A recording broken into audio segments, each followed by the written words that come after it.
Yo, to quote the great philosopher Ice Cube, check yourself before you wreck yourself.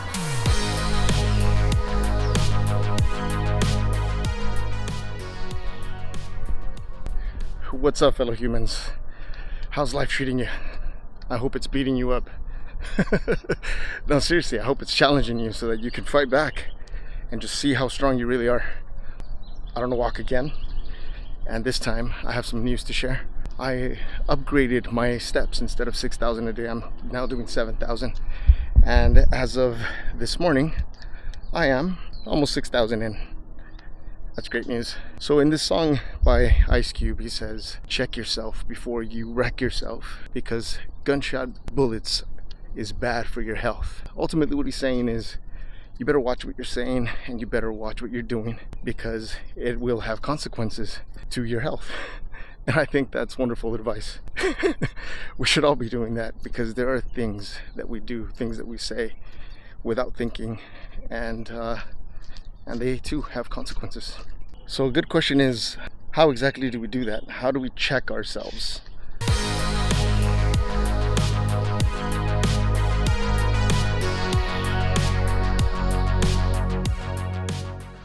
Oh, it was a hot one. Let's see, we did 1 hour, 1 minute and 2 seconds, a total of 2.85 miles. Calories, I don't care about calorie stuff. The question is, should I?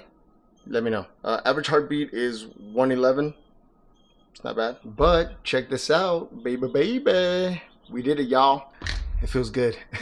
So back to the question, how? How do we check ourselves before we wreck ourselves?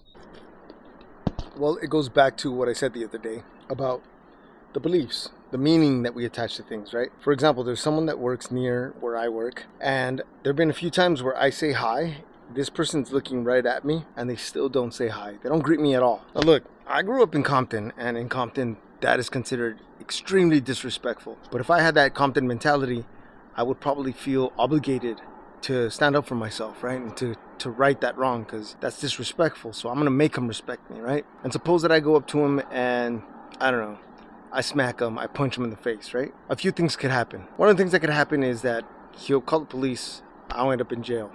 I didn't check myself, so I wrecked myself, right? Another thing that could happen, he could retaliate. He can be like, you know what? He disrespected me, because he had no idea that he disrespected me the first time. So by me punching him, he could be like, you know what? He disrespected me. He punched me. I got embarrassed. This ain't over. And then he calls some of his boys. He comes and meets me right after work, and they all beat me up. Again, I wrecked myself because I didn't check myself. Yeah, so one of the ways that you can check yourself before you wreck yourself is to remain quiet. Don't say anything out loud, and don't do anything out here in the outer world. Just let it play out in your head. Another way to check yourself before you wreck yourself is to play out in your head what could happen if I say this, what would happen if I act out, and then also play out the opposite. What would happen if I don't say anything? What would happen if I don't do anything? And I've been in situations like that where I don't know what the outcome is going to be, so I just, in Spanish we say, calladito te ves bonito. It rhymes in Spanish, but it translates to, if you're quiet, you look cuter or prettier. Look, and I mean this with love. Like, if you have your children with you and you're in a situation that could go wrong, just keep your mouth shut. One, it's not worth your children getting hurt, because people are a-holes, and if they see that your kids are there, there's a chance that they could hurt them. And second, you don't want your child to see you get hurt. That could be kind of traumatizing. And look, it's like my grandpa once told me, es mejor que digan, aquí corrió una gallina, que aquí murió un gallo. Be careful.